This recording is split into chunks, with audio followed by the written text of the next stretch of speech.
Morning. Here we are in the city of Orange, and today we'll be starting to sand down this floor almost 1,000 feet.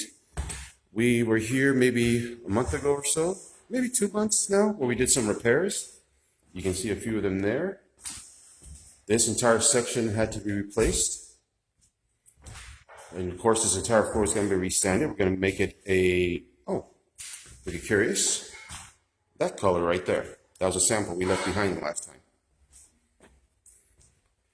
It's going to include this entire hallway right here, where we're going to see other areas where there were repair boards at here.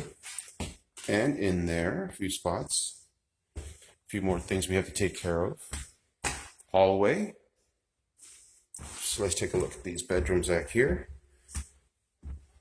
This basically is almost this entire house is wood. The entire thing. Oh, except for the kitchen. Excuse me, my mistake. And bathrooms. Another room. This room needed a lot of repairs because this entire section was missing. And over here we had a lot of damage. A lot of water damage, especially on the edge. And we had to replace a lot of boards in the process to make it ready.